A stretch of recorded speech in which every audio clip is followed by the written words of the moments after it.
Vamos lá, pessoal. Na última aula nós falamos sobre o contrato de locação e nós continuaremos agora. Paramos especificamente no contrato de locação de bens imóveis, né? Falamos um pouquinho sobre o imóvel rural, que é aquele justamente agrário, rústico, que geralmente é destinado à agricultura, pecuária, extrativismo ou os terrenos baldios, e ele vai estar regulado lá através do Estatuto da Terra, que é a Lei 4.504 de 64 e também o Código Civil, que vai regular aí algumas questões destinadas ou referente ao contrato de locação, tá? A gente falou também sobre o contrato de imóvel urbano, que é aquele destinado à residência, à indústria, comércio ou serviços com intuito empresarial, que vai ser regulado justamente através da lei do inquilinato, que é a lei de locação, né? A lei 8.245 de 91, e eventualmente também a gente vai ter lá o imóvel de perímetro urbano, que pode ser aquele rural para fins locatícios, que é um exemplo que a gente pode ter aí, né, do imóvel eventualmente urbano, do perímetro urbano, mas que seja rural, aquele destinado à plantação, exemplo de tomate, que fica lá dentro do centro das grandes cidades ou dentro da cidade, tá bom? Para essa condição, para eu dizer se esse imóvel é urbano ou se esse imóvel é rural, o interessante é verificar a atividade preponderante desenvolvida no imóvel, tá? Então, em algumas situações pode ser que eu tenha lá um imóvel dentro da cidade, entretanto, a destinação ou a atividade preponderante daquela destinação daquele determinado imóvel é justamente como o imóvel rural. Exemplo da plantação de tomate que nós acabamos de tratar e de falar aqui agorinha, tá bom? Nós começamos a falar também sobre a questão do valor do aluguel, tá? O valor do aluguel, ele não pode ser cobrado antecipadamente, salvo se a locação ela for por temporada, que nós já veremos adiante, tá? Ou se eu tiver lá ausência de garantias locatícias. Quem diz isso, a fundamentação jurídica para essa questão de não poder ser cobrado antecipadamente, só se for no caso de locação para temporada, tá lá no artigo 20 da Lei 8.245 de 91, que é justamente a lei de locações, tá? Eu tenho a liberdade, no caso de ser locadora, né? Liberdade para fixar valores de aluguel, desde que não haja injustiça social, tá? Então, a liberdade na escolha do valor de quanto vale efetivamente a locação daquele seu imóvel fica por conta do próprio locador. Quem assegura isso é o artigo 18 da Lei 8.245 de 91, só que sempre quando eu for pensar em fixar o valor da locação, eu tenho que deixar uma coisa bem certa, que eu tenho que verificar as condições e fixar esse valor desde que não exista, não haja nenhum tipo de injustiça social, tá? Então, aqui eu tenho a liberdade, mas eu tenho ali valores, princípios a serem observados na fixação desse valor do aluguel. Mesmo porque o imóvel é meu e eu posso dar a ele, né? Eu posso entender e compreender o valor que ele vale efetivamente, tá? Pode ser pleiteado, nesse caso de valor muito, né, aquém ou muito extravagante, o locatário ele pode pleitear lá uma revisão judicial do aluguel, tá? Mas isso só vai ocorrer após 3 anos de celebração do contrato, com a finalidade única e exclusiva de adequar o valor da locação ao valor do mercado atual, tá? Vamos pensar que eu fiz lá a locação do imóvel há 10 anos atrás. No caso, para o locador, ele pode requerer a revisão do aluguel, ele pode pleitear e dizer, olha, o valor que eu estou praticando atualmente, ele é muito diferente, não está mais nas condições anteriormente, então eu preciso, né, que esse valor seja fixado de forma adequada para os dias atuais, tá? Então, isso é possível sim. O valor do aluguel em sublocação, a gente tem que observar que ele não vai poder ultrapassar o valor da locação, tá? O artigo 21 é o que determina essas condições, e eu tenho que lembrar também que para que exista essa possibilidade de sublocação, o locador ele tem que ter concordado ou melhor dizendo, no contrato de locação tem que vir de forma expressa a possibilidade de sublocação. O que é a sublocação? É quando uma determinada pessoa aluga um imóvel e dentro daquela locação com o proprietário, né, ou com o responsável pelo imóvel, eu, na qualidade de locatária, que não sou proprietária do imóvel, eu já estou alugando, eu faço uma locação para um terceiro. Então, isso significa dizer que eu estou sublocando aquele determinado imóvel. Para a existência dessa sublocação, eu preciso obrigatoriamente que no meu contrato ele tenha, né, essa possibilidade, tá, de sublocação.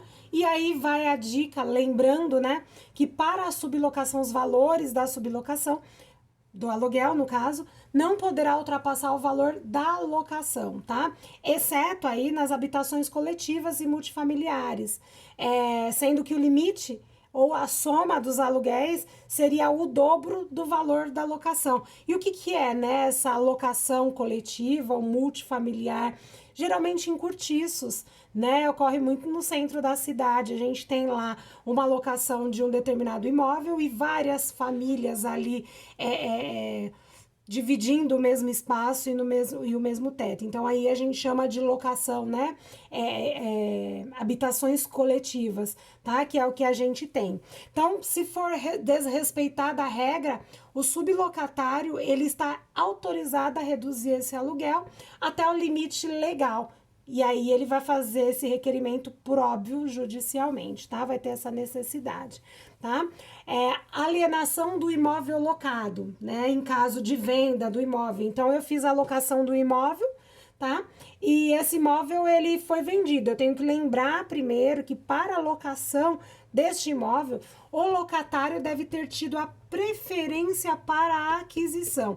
Isso significa dizer que o locador, ele tem a prerrogativa e liberdade de fazer a venda do seu imóvel, se assim pretender, tá? Só que ele vai ter a obrigatoriedade, a necessidade de, antes de colocar a venda para terceiros ou para o público em geral, de fazer essa oferta dessa locação nas mesmas condições, tá? Pelos mesmos valores ao locatário. Porque o locatário, já estando lá na determinado imóvel, morando, né, ou ocupando determinado imóvel, ele deve ter a prerrogativa, ele deve ter a preferência para aquisição. E uma vez ele não demonstrando interesse ou demonstrando desinteresse na aquisição daquele imóvel, o imóvel pode ser levado aí, né, para venda naturalmente para outras pessoas ou para terceiros, tá? E uma vez sendo formalizada essa venda para terceiros, o que é que vai acontecer? Essa alienação para terceiros rompe o contrato de locação, tá? Então, vamos pensar que eu fiz a venda para uma terceira pessoa, para o João, de um determinado imóvel, tá? E o Antônio tinha lá a preferência inicialmente da aquisição.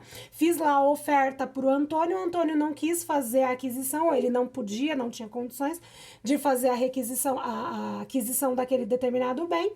E o que aconteceu? Eu fiz a venda lá para o João, que é o terceiro que se interessou e fez o pagamento.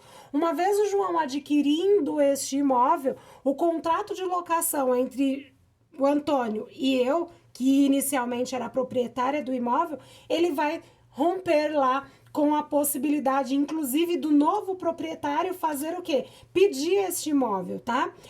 Eu vou ter uma exceção a essa regra de rompimento do contrato. Quando, pessoal?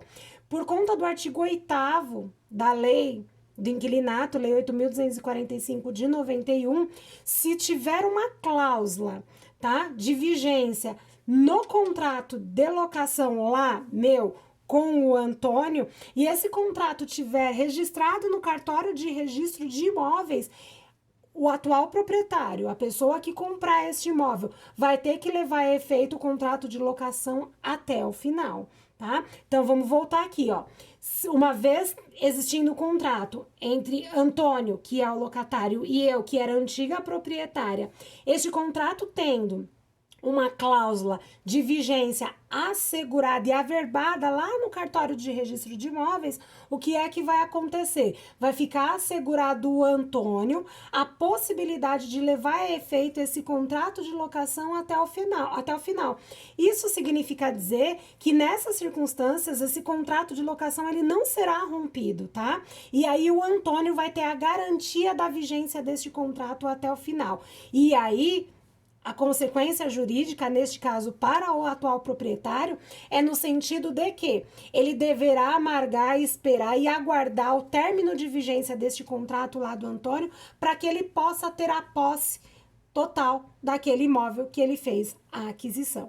Tá bom? Então, aqui é a ressalva que a gente faz quanto à questão da alienação e do rompimento do contrato de locação em caso de alienação, tá? A ação de despejo é a ação que deve ser proposta pelo adquirente, pelo atual proprietário, em caso lá de ruptura do contrato de locação e não tendo lá o interesse do locatário de sair do imóvel, esse atual proprietário terá essa oportunidade ou a possibilidade de mover uma ação judicial e o nome da ação é ação de despejo mesmo, tá? Ainda que ele não esteja inadimplente, ainda que não esteja nada, ele poderá propor lá a ação de despejo para ver, né, para poder ter a posse do seu bem, tá? Essa denúncia lá no caso do atual do adquirente, do atual proprietário para o locatário seria no prazo de 90 dias contados do registro da venda, sob pena de manter o contrato. Isso é muito importante falar, tá? Então, aqui a gente acabou de falar sobre a questão da alienação deste imóvel locado. E é importante falar para vocês também a questão do pagamento do IPTU, tá? A gente verifica ou escuta ou é consultado geralmente para saber de quem é a obrigatoriedade do pagamento dos tributos do referido imóvel, tá? Inicialmente, o que tem na legislação é que a obrigação de pagamento dos tributos do imóvel é do proprietário. Com isso, então, eu posso afirmar a vocês que a obrigação é do locador. Só que o artigo 25 da Lei do Inquilinato, da Lei 8.245 de 91, ela traz lá uma possibilidade de acordo existente entre as partes, no caso, locatário e locador, no sentido de que possa ficar, desde que haja essa anuência, desde que haja este acordo formalizado lá dentro do contrato de locação, a obrigatoriedade para o locatário. E uma vez lá sendo assegurado, tratado neste contrato, que o locatário está obrigado a este pagamento, ele vai ter que ser levado a efeito e vai ter que ser cumprido. Então, aí, né, é possível dizer que o locatário tem sim a possibilidade, ou pode ser que tenha ali a imposição do pagamento do IPTU. Mas vejam, só terá a imposição se no momento da celebração do contrato houver um acordo entre as partes e assim ficar caracterizado e estabelecido dentro daquele referido contrato que ele pretende, ou que ele quer, ou que ele aceita o pagamento do IPTU, tá? Caso contrário, a obrigatoriedade ali do pagamento dos tributos é justamente do proprietário, que significa dizer que é do locador, tá bom? As despesas do contrato também a gente vê aí discussões, né? Quem é que tem que pagar as despesas? As despesas do contrato é do locador também, pessoal, tá? Inclusive no artigo 45 da Lei do Inquilinato, Lei 8.245 de 91, eu tenho lá uma possibilidade de ser considerada abusiva a cláusula que prevê o pagamento por parte do locatário, o pagamento dessas despesas, tá? O que geralmente se cobra, né, no contrato, nas despesas de contrato? Se cobram lá as pesquisas, que é justamente o nome, né, para verificar se tá limpinho o nome do locatário, se ele não tem nenhuma restrição, puxa lá as certidões dos cartórios para verificar se ele tem algum tipo de protesto. A garantia de quem, gente? É do próprio locador, ele que precisa saber, né, se aquela pessoa que se interessou pelo seu imóvel e que quer fazer a locação do seu imóvel tem plenas condições da aquisição. Então, daí é justamente essa questão, a necessidade de ser ele o responsável pelo pagamento, tá? Reparos urgentes também é a discussão que se tem, né, quanto ao determinado imóvel. Como é que fica a questão de quem é a obrigação quando eu tenho lá necessidade de reparos urgentes do imóvel? O locatário, ele é obrigado a consentir, tá? Ele precisa consentir, tá? O que pode acontecer aqui é haver também a recusa do próprio locador de desfazer a relação locatícia no caso do imóvel assim está totalmente deteriorado, né, acabado. Então, se eu tiver a necessidade lá de reparos urgentes do imóvel, o que eu tenho? Se for mais de 10 dias a necessidade de reparar, pode sim o locatário fazer lá o requerimento, tá? De abatimento proporcional do excedente a 10 dias do pagamento daquela locação, tá? Porque ele não vai usar, o imóvel ele tem que ser apropriado ao que se destina. No caso, é a posse, é poder morar ou poder ter ali, né, as condições de uso e de habitabilidade do imóvel. Se ultrapassar de 10 dias, o que exceder, eu posso pedir lá o abatimento proporcional do pagamento da locação, tá? Mais de 3 dias, de 30 dias, o locatário ele pode inclusive pedir a rescisão unilateral deste contrato, tá? Sendo, neste caso, a possibilidade de denúncia cheia, conforme está descrito lá no artigo 26, parágrafo único, tá? E aí, no caso do locador se recusar a desfazer esse contrato aí, ele tem que dar condições de habitabilidade e condições, inclusive, de utilização do imóvel por parte de quem? Do locatário, tá bom? Eu vou tratar agora sobre imóvel de temporada, locação de imóvel para temporada, tá? O imóvel de locação para temporada é aquele que pode ser uma residência, né? Temporária do locatário, casa de veraneio, geralmente, lazer, realização de cursos, tratamento de saúde, gente que vem do interior para São Paulo para fazer tratamento, né? Uma temporada, não é um tempo, não é por prazo indeterminado ou ad eterno, não tenho intenção de fixar ali as minhas raízes, de ser o local da minha moradia, enfim, tá? Então é justamente por essa razão que pode ser lá imóvel de veraneio, de lazer, imóvel para realização de curso, tratamento de saúde, aquele imóvel que eu faço a locação para poder fazer, né, algumas obras no meu imóvel onde eu moro efetivamente, aí eu alugo para uma temporada, que é justamente o tempo que o meu imóvel vai ficar pronto naquela determinada obra. E isso significa dizer que esse imóvel para a temporada, ele tem que ter um prazo determinado. E esse prazo determinado na legislação, ele não pode ser superior a 90 dias.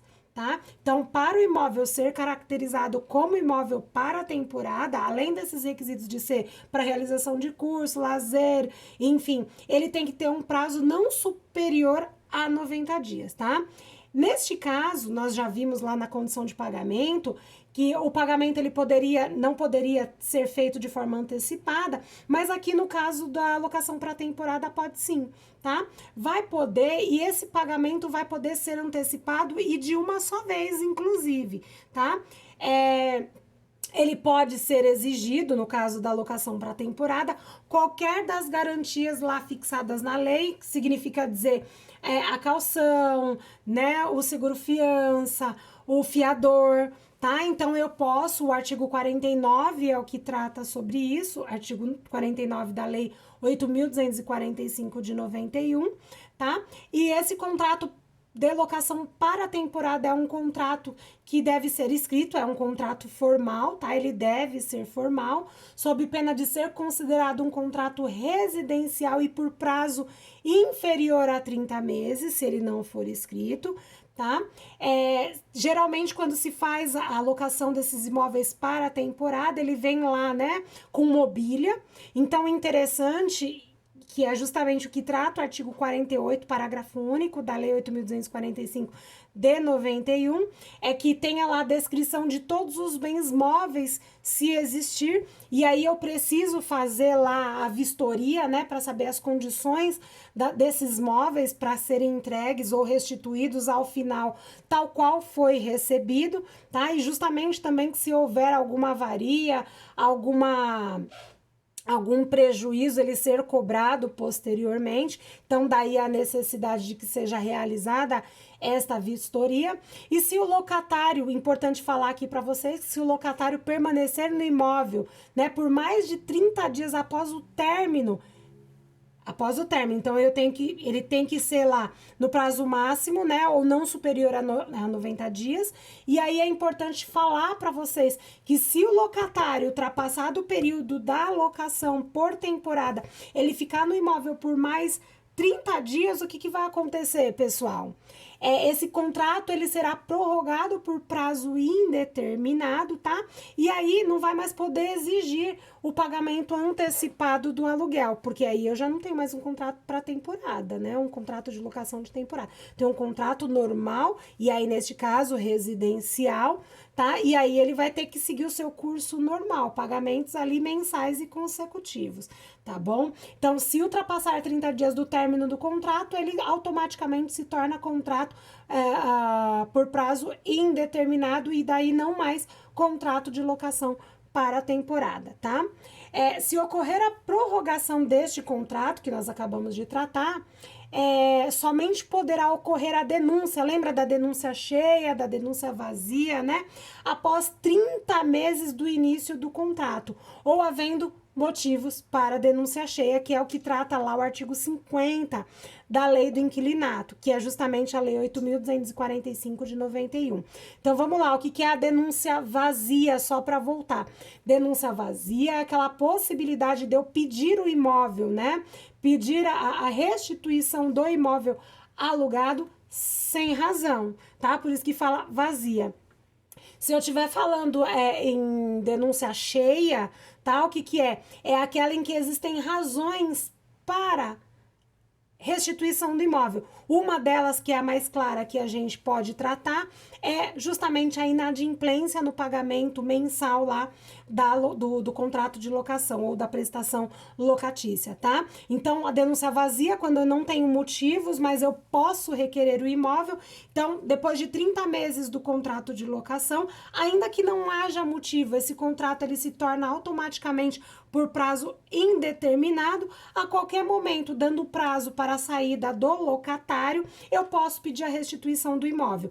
Isso se eu estiver falando da denúncia vazia, tá? Então, esse contrato ele deve ter pelo menos 30 meses ou mais, para que haja essa possibilidade da denúncia vazia. Na denúncia cheia, lembre-se que eu tratei com vocês e já falei, contrato de locação ele não tem prazo, né? Eu posso fixar o prazo que eu quiser, mas para eu pedir o imóvel sem razão nenhuma, sem motivo, eu tenho que ter pelo menos 30 meses ou mais desse contrato de locação, e daí eu tô dizendo, né, tô tratando sobre a denúncia vazia.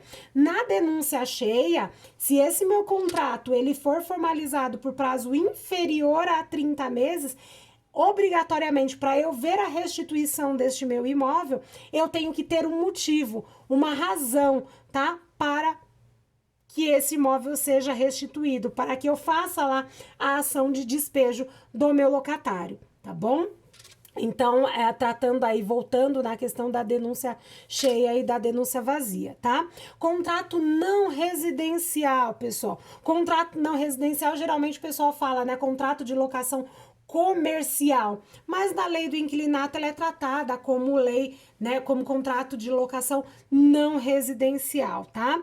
Então, ele tá tratado lá a partir do artigo 51 a 57 da lei 8.245 de 91, tá? Eu não tenho justamente também aqui neste contrato um prazo para estabelecer esse contrato, então ele tem qualquer prazo. A única coisa que eu tenho que observar neste contrato de locação não residencial, e daí pode ser entendido sim como contrato de locação comercial, tá? Ele vai ser estabelecido, ele pode ser estabelecido em qualquer prazo, e o seu término ele estará independentemente de notificação, no caso de denúncia vazia, tá? Que tá lá no artigo 56 da Lei do Inquilinato. É dispensável a notificação prévia nos 30 dias seguintes ao término. Então, vamos lá. Eu não tenho prazo previamente fixado para este contrato, mas o contrato ele tem que ter uma data de início e de fim, ou seja, um prazo de vigência. Então, neste prazo de vigência do contrato de locação, lá no seu término, tá? Ele vai ter acabado, independentemente de notificação. Então, eu coloco aqui que a partir de hoje, tá? Eu faço a locação do imóvel não residencial pelo prazo de 1 ano. Vamos pensar que vai acabar aqui o meu contrato de locação não residencial lá em 7 de maio de 2021. Quando acabar, independentemente de notificação, aviso ou qualquer coisa, ele está acabado, eu não preciso notificar. Mesmo porque o locatário ele já estava previamente informado através do próprio contrato o término dele, tá? Então aqui eu vou ter essa condição de denúncia vazia, por quê? Porque não é a razão, na realidade, do término desse contrato, é justamente o término da vigência, né? O prazo de vigência que aí se extrapolou, se findou, tá? E aí eu não preciso de notificar o término mesmo, porque ele já foi notificado o dia que fez a contratação, tá? Se o locatário ele permanecer no imóvel por mais de 30 dias, presume-se neste caso a prorrogação, né? E aí sem prazo determinado, tá? Neste caso aqui, aí também sem prazo determinado. E aí continua a possibilidade de denúncia vazia, mas com a notificação, né? Com a necessidade de notificação para desocupar o imóvel lá, conforme determina o artigo 57 da Lei 8.245 de 91, tá? Haverá também a possibilidade de obter-se judicialmente a renovação do aluguel, tá? Se o contrato for escrito e se ele tiver um prazo superior a 5 anos de forma ininterrupta, tá? Tá no artigo 51 da Lei 8.245 de 91. E por que disso, né, pessoal? Acabei de dizer a vocês que o contrato de locação, nem o não residencial e nem o residencial, enfim, nós estamos falando do contrato de locação não residencial, que ele não tem um prazo. Mas assim como lá no contrato de locação residencial, o mito que se tem aqui no contrato de locação ser de 5 anos, não é porque tem que ser, é justamente essa possibilidade de se pedir, né, de se requerer judicialmente a renovação do aluguel. Anteriormente a gente tinha lá a lei de luvas, né? E o que era isso, né? O que era essa possibilidade? Eu alugava um determinado ponto e o ponto estava bombando, então ele era um imóvel comercial, eu alugava, eu na qualidade de proprietário, eu via lá que a pessoa estava vendendo coxinha, tá? Igual lá o Rogério, do lado da universidade, que a coxinha dele é maravilhosa e a gente sabe disso. Então eu vejo que eu aluguei o ponto pro Rogério, eu já comecei a comer a coxinha, viu? Eu falei, ele tá bombando lá. O imóvel é meu, eu aprendi a fazer a coxinha, o que eu vou fazer? Eu vou pedir este imóvel pro Rogério. Eu não quero nem saber. E ele vai ter que desocupar. O imóvel é meu, eu tenho condições de fazer a coxinha. Agora quem vai bombar sou eu e não mais ele, tá? Então, anteriormente, quando se tinha lá a lei de luvas, o que acontecia, pessoal? Eu podia repassar este imóvel para alguém e eu ia cobrar justamente o ponto comercial.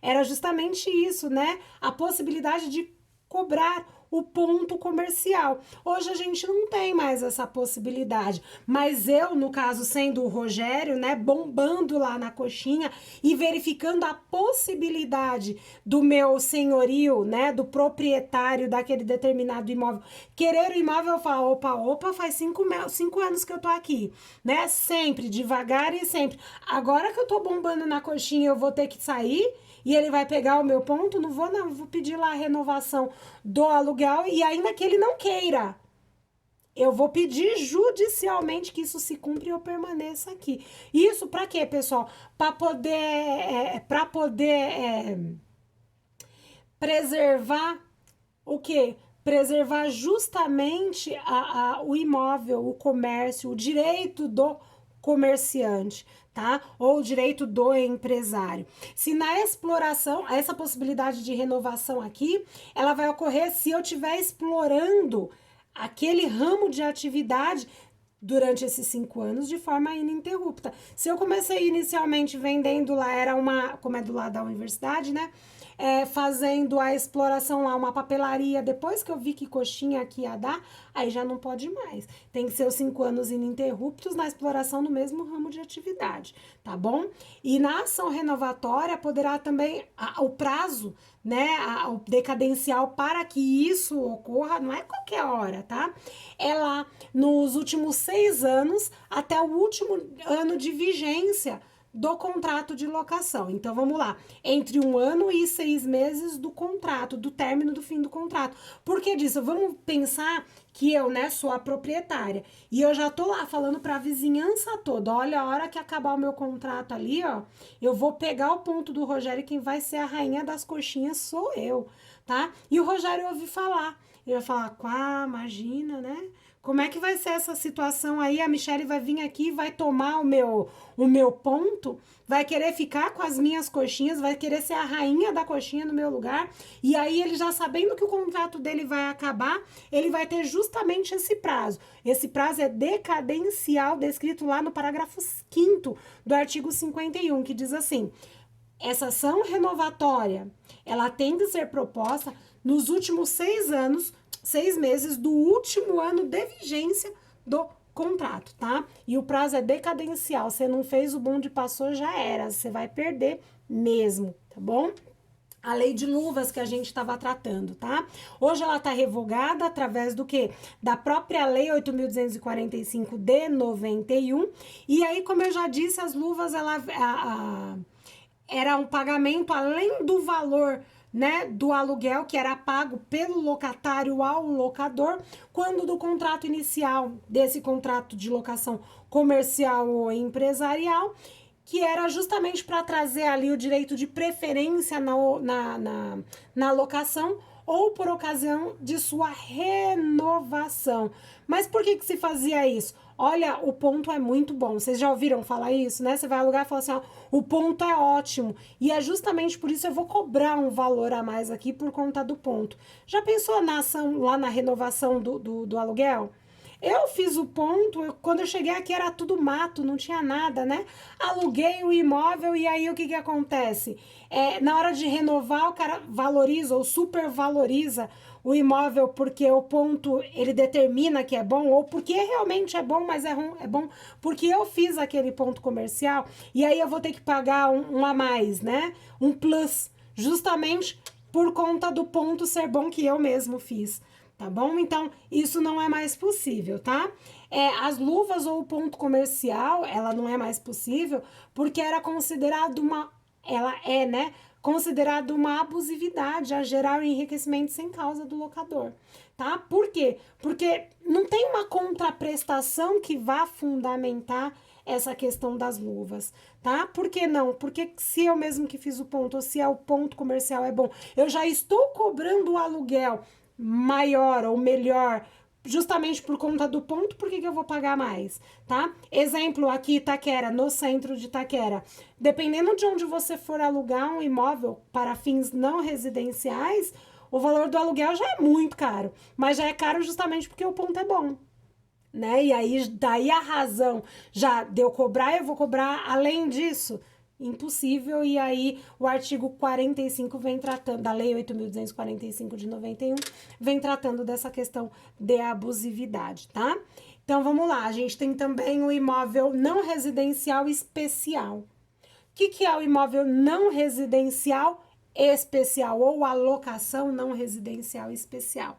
É aquela alocação de imóveis utilizados como hospitais, unidades sanitárias, oficiais, asilos, né, estabelecimentos de saúde, de ensinos autorizados e fiscalizados pelo poder público, tá? Ou entidades religiosas registradas também. Então, não é comercial, porque, né, eu tenho todas essas condições, e também não é residencial, tá? Então, ela é, por isso, justamente por essa razão, é chamada de locação não residencial especial, tá?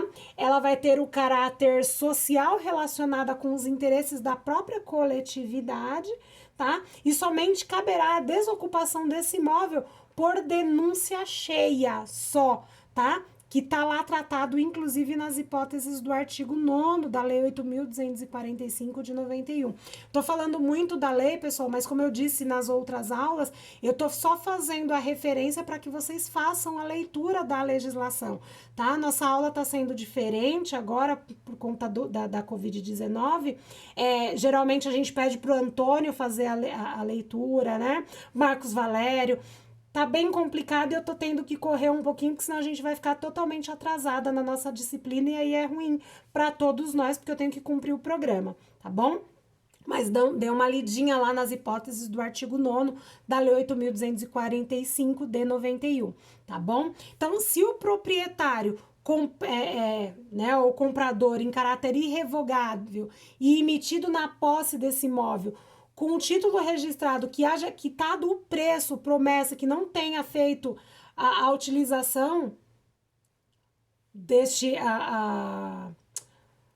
não seja autorizado pelo proprietário e pedir o imóvel para demolição, né, ou edificação ou reforma, com aumento de no mínimo 50% da área, o que vai acontecer? Ele não vai poder utilizar esse imóvel, ele vai ter que ser lá desfeito, tá? Alocação de shopping centers, que é outra possibilidade que nós temos. A gente tem lá uma relação entre os empreendedores, tá? Na locação dos shopping centers, inclusive a questão que se trata muito agora por conta da Covid-19 é como ficariam as locações, e o que está em alta é justamente essa questão, né, do pagamento. O shopping está fechado, como é que eu faço o pagamento? Até agora, pessoal, na questão de pagamento, isenção, o que a gente tem observado é que vai ter que existir um consenso entre as partes, locador e locatário, tá? E a discussão aqui, principalmente no shopping, na locação de shopping center, é a questão do condomínio, tá? Porque os locadores, os proprietários, geralmente, eles estão dando aí alguns descontos, mas o que eles dizem é sobre a impossibilidade de dar lá o desconto em decorrência do condomínio. E eu particularmente até concordo. Por quê? Porque o condomínio, ele trata lá de outras questões além do próprio direito ou único e exclusivo direito do locador, tá? Porque ele vai tratar lá sobre a segurança, todo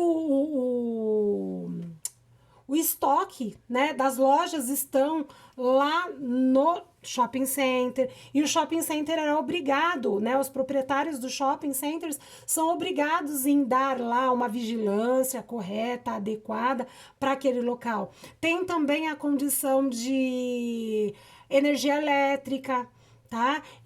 Água, outras questões que, embora não esteja sendo utilizado, o shopping center tem gastos com isso. A própria administração também, né, que está sendo realizada ali, a transferência de valores, o recebimento de correspondências, né? Tem todas essas questões envolvidas aí. Então, ainda não temos uma solução para essa questão de pagamento do pagamento do valor, né, da prestação mensal da locação. E daí vai depender obrigatoriamente aí do consenso e da boa-fé das duas partes, tá? Na locação não residencial, há a possibilidade aqui no shopping center também, na locação no shopping center, a possibilidade de ação renovatória, tá? Lá descrita no artigo 54 da Lei 8.245 de 91, tá? Na ação renovatória, não poderá ocorrer a recusa sob o fundamento de que o imóvel irá ser utilizado por ele próprio ou transferência do fundo do comércio, existente há mais de um ano, sendo detentor da maioria do capital, no caso, do locador, tá bom? Se for dele, tá? E o que é que seria esse fundo de comércio, né? O fundo do comércio justamente é o conjunto de bens corpóreos, as mercadorias, né, as máquinas, os utensílios, e os incorpóreos seriam lá os contratos, o ponto comercial, cliente, o faturamento aplicados lá no próprio exercício da atividade comercial, tá? Eu tenho lá a impossibilidade de cobrança de despesas extraordinárias e com as despesas de obras e reformas e substituição de equipamentos, inclusive com modificação de projeto nos contratos de shopping centers, tá? Não posso ter essa possibilidade, e as despesas devem ser previstas sempre lá no condomínio, que é o shopping, e demonstradas em orçamentos, salvo no caso de urgência ou de força maior. O que seriam essas despesas previstas, pessoal? Vocês já viram que quando é época de Dia das Mães, Dia dos Pais, né? Época de Natal, época de final de ano, sempre tem lá um Papai Noel, sempre tem lá alguma como que eu posso dizer? Alguma coisa chamando cliente, né? Eu tenho alguma novidade. Quem faz essas promoções é justamente o shopping, tá? Então, para essas promoções existirem dentro do shopping, eles fazem lá um fundo de reserva, né? E aí tem essas despesas previstas. Então, eu sei que em maio é Dia das Mães, preciso fazer promoção, preciso lá fazer um sorteio de carro. Quantas pessoas tem o cupomzinho, né? Eu faço a compra. Se eu demonstrar que eu fiz a compra de tantos reais, eu tenho o direito do sorteio do carro, tá? Tem que comprar esse carro. Quem é que vai comprar? São todos os condôminos lá dentro do shopping que fazem esse fundo de reserva, que são justamente essas despesas previstas para eles dentro do condomínio, para eles poderem participar, né? Ou participarem dessas diversas promoções existentes, tá? Então, a cada 60 dias, poderá, inclusive, o lojista exigir a comprovação lá das despesas, dos pagamentos de tudo que se teve lá em decorrência do condomínio, tá bom? Eu posso, ou há a possibilidade de obras substanciais, né, para atender às necessidades do locatário, se assim existir, e antes do investimento poder celebrar o contrato. Exemplo, eu vou fazer a locação lá para uma loja que necessita de uma estrutura com muita água, tá? Então eu preciso fazer uma obra assim muito grande para isso. Então eu vou verificar se existe essa possibilidade inicialmente para depois eu poder celebrar a locação, o contrato de locação, para que eu possa fazer lá o investimento e ver se vai ser possível ou não, tá bom? O prazo de vigência para recuperar esse capital investido, ele tem que estar previsto lá no contrato de locação, tá? E essa denúncia antecipada do contrato, conforme consta lá no artigo 54, parágrafo 2º da Lei 8.245 de 91, ela tem a possibilidade ou tenha a previsão de uma multa, tá? Existente. Então, quanto ao shopping center, tudo certo, a gente vai falar agora sobre a ação revisional, tá? A ação revisional do aluguel é aquele que, independentemente, como nós já tratamos, o valor do aluguel ele é livre, tá? O imóvel sendo meu, estando ali dentro da justiça social, eu posso estabelecer critérios e valores em que eu entender que efetivamente valha, né, aquela locação. Só que, embora esse imóvel, esse valor de locação, ela seja livre, o artigo 19 da Lei 8.245 de 91 me traz a previsão, né, de que após 3 anos do contrato, da existência deste contrato, há a possibilidade de requerer lá a revisão, né, do valor da locação. E aí, para que, pessoal, né, pedir essa revisão? Justamente, ou trazendo a possibilidade de ajustar o preço de mercado daquele determinado imóvel. Ele pode tanto estar acima quanto estar abaixo, né, do valor de mercado. Geralmente, quem fica muitos anos em determinado imóvel percebe que o seu imóvel ele está com valor defasado. Eu estou pagando menos do que o que se pede, né, o que se cobra na atualidade, tá? Quem tem legitimidade para propor ação revisional? Tanto o locador, se ele entender que o valor está muito baixo, quanto o locatário, se entender que aquele valor está muito alto, ele está pagando demais pelo local em que foi alugado ali, tá? Essa ação revisional, ela tem como objetivo reajustar, né, aquele aluguel de acordo com o valor de mercado, inclusive com a operação de índices econômicos, tá? E pode ter lá possibilidade de revisão para o valor real de mercado. Então, eu tenho 2 possibilidades. Quando eu estiver falando de reajuste, eu estou falando da revisão para reajustar a operação de índices econômicos. Quando eu estiver falando em revisão, eu estou falando em valor real de mercado, tá bom? São 2 situações. Além da ação revisional, eu tenho a possibilidade também de propor uma ação de consignação, uma ação consignatória. O que é a ação consignatória, né? Muitas das vezes a gente vê lá a possibilidade do proprietário querer, né, boicotar ou do locador querer boicotar o locatário e falar assim, eu não vou receber a alocação dele, tá? E para ele se tornar inadimplente efetivamente, assim eu faço lá o pedido do imóvel, entro com a ação de despejo, tá? Ou então, muitas das vezes a gente percebe que o locador, né, o locatário tendo a inadimplência lá de determinado imóvel, ele quer fazer o pagamento. E aí ele tá devendo duas, né? Ou dois valores, o locador só diz assim, não, eu só aceito se você pagar tudo, com juros, correção monetária, tudo certinho. E aí a consequência para isso é justamente que aquele locatário, ele se enrola de uma tal maneira que ele não consegue mais pagar. E aí a consequência jurídica é justamente a ação de despejo. E ele não quer, ele pretende permanecer no imóvel, tá? Então, essa ação consignatória, ela vai visar ali o recebimento ou pagamento do valor nas hipóteses de recusa de recebimento do aluguel por parte do locador, tá?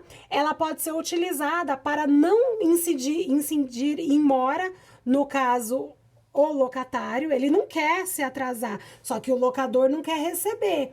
Tá? Então ele vai e entra com a ação de consignação ou ação consignatória. E como é que isso vai funcionar, pessoal? O locatário ele vai pedir uma autorização judicial, ele vai ingressar com a ação e já depositar em juízo os valores que ele está devendo ou que vão vencer da alocação. Tá? Ele faz o depósito já, e inclusive se no curso do processo não tiver resolvida essa questão ainda, ele vai fazer inclusive o pagamento das que se vencerem ao longo do processo, tá? Tudo isso para ele não incorrer em mora e não se tornar inadimplente em decorrência da recusa do recebimento lá por parte do locador. Tá bom?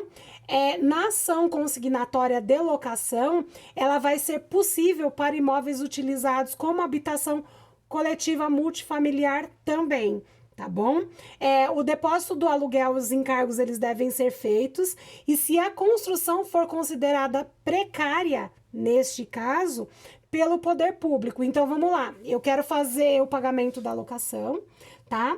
Mas eu tô vendo que o imóvel tá muito ruim, e aí eu vou fazer exigência lá pro locatário, pro locador, de arrumar, né, o imóvel, de fazer os reparos, e ele não faz. Não faz, eu faço o quê? O depósito do aluguel lá e os encargos como forma de pressão também pro próprio locador, falar, ó, seu dinheiro tá lá, eu tô te exigindo que faça lá a reforma do imóvel ou os reparos, porque a situação está totalmente precária. Aqui, a fundamentação legal é justamente do artigo 24 da Lei 8.245 de 91, tá? A intenção aqui é visar, visa manter o contrato de locação, tá? E vai obrigar o locador a realizar as obras ou serviços necessários para regularizar este imóvel do locatário, ou o imóvel que o locatário está utilizando, tá? E aí, neste caso, para o locador, ele vai poder levantar esses valores só mediante ordem judicial, tá? Ele não vai poder ser, no caso, o locatário despejado, porque ele está cumprindo a obrigação dele, quem não está cumprindo é o locador. E aí, esse locador ele só vai poder levantar esses valores depositados judicialmente quando houver ali a ordem judicial, tá? Na defesa da ação consignatória, neste caso, o que vai poder alegar, né, o locador? O que ele vai dizer na contestação dele? Ele vai dizer, olha, eu não me recusei a receber valor nenhum, tá? E aí me passa aqui meu valor, e ele tá usando o imóvel e não tem briga, não tem confusão, tá? Ele pode também dizer que não tem justa causa, né, ou a recusa para este recebimento, tá? Ou ele pode alegar, realmente eu não aceitei, mas não aceitei porque ele não pagou no prazo e não queria pagar juros, correção monetária lá descrita no contrato de locação. Ou ele pode também dizer, eu não aceitei porque não era o valor integral. E aí eu estava no meu direito, nas minhas possibilidades de recusa nessas condições, tá? Próximo que a gente vai tratar sobre ação renovatória, né, de imóveis não residenciais, que nós já tratamos, mas é importante aqui só refrescar a memória. Os requisitos da ação renovatória tá lá na Lei 8.245 de 91, a partir do artigo 51, tá? O requisito é ser empresário ou estar, né, nessa condição, porque o imóvel é não residencial, e aqui a possibilidade única e exclusiva para ação renovatória é justamente o imóvel ser não residencial, tá? Eu tenho a legitimidade é eu estar instalado no imóvel por pelo menos, ou no mínimo, 5 anos, e estar exercendo a atividade pelo no mínimo 3 anos sem interrupção, tá? E o fundamento da ação renovatória é evitar abusos e especulações. Lembra lá da coxinha que eu falei, que eu vou virar a rainha da coxinha, porque eu cresci os olhos lá no Rogério que estava fazendo a coxinha, eu falei, pra que ele vai ganhar? O imóvel é meu, aprendi a fazer a coxinha, pronto, agora eu vou bombar na coxinha, tá? Então esse é o fundamento, evitar abusos e especulações, tá? E preservar também o direito, né, de empresarial, se a gente tem a proteção, inclusive lá no artigo 170 da Constituição, das micro e pequenas empresas, a gente também tem que pensar aqui na condição dela poder se manter, tá? E o prazo para essa ação renovatória, ele vai decair em 1 ano e até 6 meses, no mínimo, anteriores à data da finalização do prazo do contrato em vigor, tá bom? Legitimidade, quem tem para a propor renovatória é o locatário. Por que o locatário? Porque ele que quer se manter, né, no imóvel, ele que não quer lá que o locador fura-olho pegue o ponto dele. Então, a legitimidade aqui é justamente do locatário, tá bom? Ele não está obrigado a renovar, tá lá no artigo 52, ele fará, se ele quiser, ingressará com essa ação, se quiser também.